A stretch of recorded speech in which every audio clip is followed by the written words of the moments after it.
जय जगन्नाथ नमस्कार। आसतु नजर पकेबा मयूरभंज जिलार आज टॉप न्यूज अपडेट कौन कौन सब रही किंतु तापूर्व आपण मानक गोटे अनुरोध वीडियोटी को संपूर्ण देखंतु आ जो मैंने प्रथम करी चैनल को आछंती सब्सक्राइब करंतु जाफल प्रत्येक नूतन वीडियो नोटिफिकेशन आपण सर्वप्रथम पाई परिबे। आज प्रथम खबर गड़साई पुलिस चढ़ाऊ विपुल परिमाण में विदेशी मद जबत 2 गिरफ।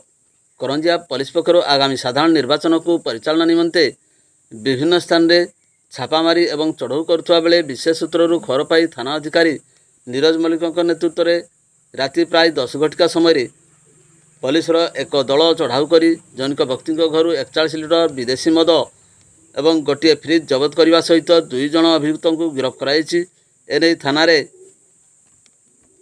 151 नंबर रे एक मामला रुजु करी अधिक तदंत जारी रखिथिबा थाना अधिकारी श्री मल्लिक राति 7 घटिका समय गणमाध्यम प्रतिनिधि मानक सूचना प्रदान करिसेंति। परवर्ती खबर उदलार जीएसटी विभाग द्वारा रूपा जबत सह 4 अभियुक्त अटक घटना रूपा अपमिश्रित थिबा सह अभियुक्त पश्चिमबंगर सूचना अनुसार उदला मुख्य बजार जीएसटी विभाग पक्षर चढ़ाऊ करा 63 केजी रूपा सहित 4 जन को अटक रखा जाइथिबा घटना नुआ मोड़ 10 घटिका समय जीएसटी विभाग पक्षर मिलता सूचना अनुसार अटक अभियुक्त माने पश्चिमबंगर आसते आउ उदलारे विभिन्न गहना दुकान रे जाली रूपा दौथिले। यह सहित सेमानक निकटरू जबत कराइथा रूपार मान तनखी करने पर 50% शुद्धता रही जीएसटी विभाग पक्षर पाय जनाई। यह सहित जीएसटी विभाग सेमानंकु पचरा उचरा करुवा बेले सेमाने उक्त रूपा केउठार आणुथिले एवं केउ केउ स्थान रे दौथिले तार क्षय खोजुची जीएसटी विभाग। परवर्ती खबर भंजपुर थाना अंचल निखोज थिबा नाबालिका को बालेश्वर अंचल गिरफ्त कला पुलिस। सूचना अनुसार भंजपुर थाना अंचल निखोज थिबा नाबालिका को भंजपुर पुलिस द्वारा बालेश्वर थाना अंचल उद्धार करा जायथिबा नै पुलिस पक्षर अपराह्न 3:20 समय सोशल मीडिया माध्यम रे सूचना दिया जायछि। एही घटना रे नाबालिका निखोज नै भंजपुर थाना रे 14/2024 रे परिवार पक्षर मामला रुजु करा जायथिला। तेबे भंजपुर थाना पक्षर नाबालिका को उद्धार करी सुधार गृह को पठा जायथिबा जणा जायछि। परवर्ती खबर अंजनी सोरेन हेले मयूरभंज जिलार जेएमएम लोकसभा सांसद प्रार्थिनी। आदिवासी बहुल मयूरभंज लोकसभा संरक्षित आसन रे जेएमएम पक्षर सांसद प्रार्थिनी भाव में नाम घोषणा कराई। एने जेएमएम पक्षर गुरुवार 12टा समय नाम घोषणा कराई। जेएमएम ओडिशा राज्य सभापति अंजनी सोरेन को दल पक्षर सांसद प्रार्थिनी कराई। एने राष्ट्रीय अध्यक्षा शिबू सोरेन को अनुमोदन क्रमे दल पक्षर नाम घोषणा कराई। पूर्वर गत 2019 निर्वाचन में मयूरभंज लोकसभा आसन सांसद प्रार्थिनी भाव अंजनी सोरेन होता बेले पुनर्बार टिकट प्रदान करा जायछि। परवर्ती खबर कूअर पड़ी गुरुतर होइथिबा गड़ाबंध ग्रामर युवकर चिकित्साधीन अवस्था मृत्यु। कूअर पड़ी जड़े युवक गुरुतर होइथिले। गुरुतर युवक हेले मरड़ा थाना अधीन गड़ाबंध ग्रामर गोपाल मारांडी। गुरुतर गोपाल को बारिपदा स्थित Pandit Raghunath Murmu medical college and hospital को स्थानांतरित करा जायथिला। तेबे छेडारे चिकित्साधीन अवस्था तांकर मृत्यु होइछि। जाहाकु नै मरड़ा थाना 20/2024 रे एक अपमृत्यु मामला रुजु करा जायथिबार जणा जायछि। परवर्ती खबर धानशाल हाटरू एक साइकेल चोरी अभियोग। मयूरभंज जिला मरड़ा थाना अधीन धानशाल हाटरू सकाळ 11टा समय एक साइकेल चोरी होइथिबा अभियोग होइछि। सूचना अनुसार पारियाकुली ग्रामर देवाशीष बेहरा धानशाल हाट को जाइथिले एवं साइकेल एक खासी मांस दुकान पछपटे रखी परिवा किणाकिणी करने हाट को जाइथिले। तेबे हाट सारी फेरिबा बेलू साइकेल पाई नथिले। बहु समय खोजाखोजी पर मध्य साइकेल पाई नथिले। तेबे आईन व्यवस्था ठीक नथिबारु एमिति हाटरू बारंबार साइकेल एवं बाइक चोरी होउछि बोली कहिथिले देवाशीष। परवर्ती खबर घरे पसी संघबद्ध आक्रमण करने नहीं थाना रे अभियोग होइछि। एने रघुनाथपुर अंचल शेख फिरोज लिखित अभियोग करिसेंति। अभियोग अनुसार शेख फिरोज घरे थिबा बेले तांको ससुर तांको सला एवं मामू एवं अन्य 2-3 जन हठात घरे प्रवेश करथिले। तांको गाली गुलज करबा सह संघबद्ध आक्रमण करथिले। तांको छाती को आक्रमण करिथिबा बेले तांको छाती रे गभीर जंत्रणा हेबारु तांको पेरा मेडिकल भर्ती करबा सहित चिकित्सित होइछंती। घटना बाबद रे काहाकू कहिले जीवन रे मारी देबाकू मध्य धमक देइछंती। तेबे एने तांको अभियोग क्रमे मामला रुजु करी पुलिस तदंत आरंभ करिछि। ପରବର୍ତ୍ତୀ ଖବର ବଡ଼ସାହି ବ୍ଲକ ତଥା ଥାନା ଅଧୀନ ଗୁଡ଼ିଆଲବନ୍ଦ ଗ୍ରାମ ପଞ୍ଚାୟତ କାର୍ଯ୍ୟାଳୟରୁ ତାଲା ଭାଙ୍ଗି 50,000 ଟଙ୍କା ପାଖାପାଖି ସମ୍ପତ୍ତିର ଚୋରି ଅଭିଯୋଗ। ଗୁରୁବାର ରାତି 9ଟା ସମୟରେ ମାମଲା ରୁଜୁ କରି ତଦନ୍ତ ଆରମ୍ଭ କଲା ବଡ଼ସାହି ପୋଲିସ।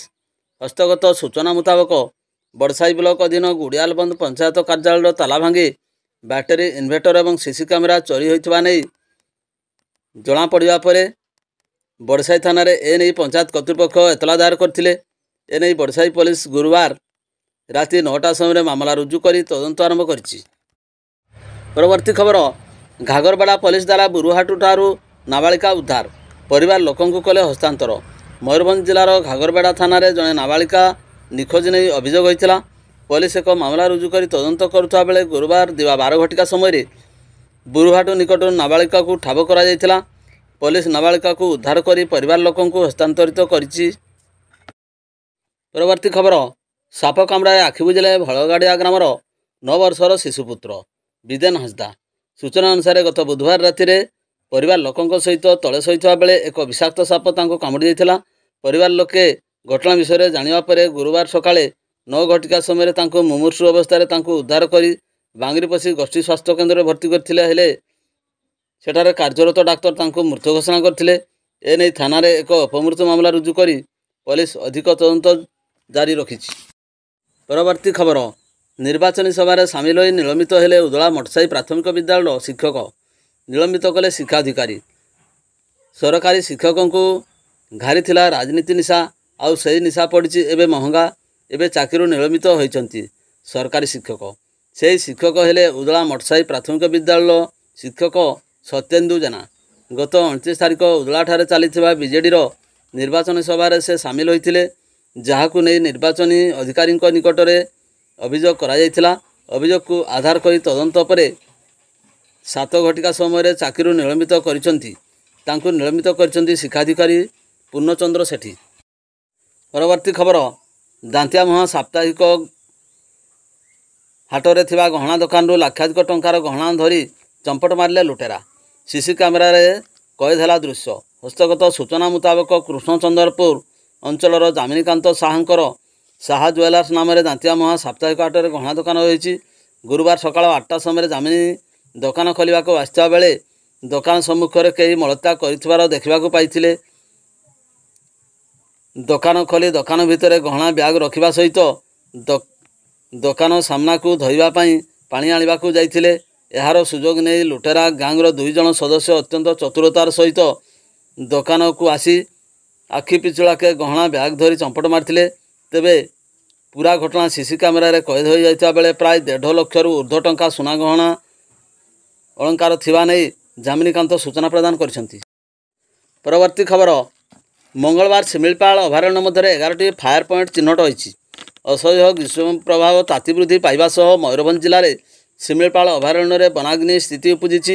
ଏହି ବନାଗ୍ନି ସ୍ଥିତି ଉପୁଜିବା ବେଳେ ମଙ୍ଗଳବାର ମୟୂରଭଞ୍ଜ ଜିଲ୍ଲାର ଶିମିଳିପାଳ ଅଭୟାରଣ୍ୟରେ 11ଟି ଫାୟାର ପଏଣ୍ଟ ଚିହ୍ନଟ ହୋଇଛି। ଏନେଇ ଆଞ୍ଚଳିକ ବନ୍ୟପ୍ରାଣୀ ସଂରକ୍ଷକ ତଥା ଶିମିଳିପାଳ ବାଘ୍ର ସଂରକ୍ଷଣ ପ୍ରକଳ୍ପର କ୍ଷେତ୍ର ନିର୍ଦ୍ଦେଶକ ଡକ୍ଟର ପ୍ରକାଶ ଚାନ୍ଦ ଗଗିନେନି ସୂଚନା ଦେଇଛନ୍ତି। ଏହି 11ଟି ଫାୟାର ପଏଣ୍ଟ ମଧ୍ୟରୁ ଶିମିଳିପାଳ ଦକ୍ଷିଣ ଡିଭିଜନରେ 9ଟି, ଶିମିଳିପାଳ ଉତ୍ତର ଡିଭିଜନରେ 1 ପଏଣ୍ଟ ଓ ରାଇରଙ୍ଗପୁର ବନଖଣ୍ଡରେ 1 ପଏଣ୍ଟ ଦେଖିବାକୁ ମିଳିଛି। ତେବେ ଉକ୍ତ ବନାଗ୍ନିକୁ ନିୟନ୍ତ୍ରଣ ପାଇଁ ଅଡ୍ରାଫ୍ଟ ଟିମ୍ ଏବଂ ବନ କର୍ମଚାରୀ ନିୟୋଜିତ ରହିଥିବା ବେଳେ ଏହାକୁ ସମ୍ପୂର୍ଣ୍ଣ ରୂପେ ଆୟତ୍ତ କରାଯାଇଛି। ପରବର୍ତ୍ତୀ ଖବର କରଞ୍ଜିଆର ବଡ଼ଦାଣ୍ଡରେ କାର ଧକ୍କାରେ ଭାଙ୍ଗିଲା ବିଦ୍ୟୁତ ଖୁଣ୍ଟ, ଅଳ୍ପକେ ବର୍ତ୍ତିଲେ ସ୍ଥାନୀୟ ଲୋକେ।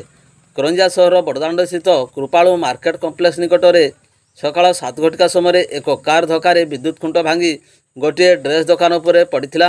ତେବେ ଏହି ଦୁର୍ଘଟଣାରେ ଅଳ୍ପକେ ସ୍ଥାନୀୟ ବାସିନ୍ଦା ବର୍ତ୍ତି ଯାଇଥିଲେ।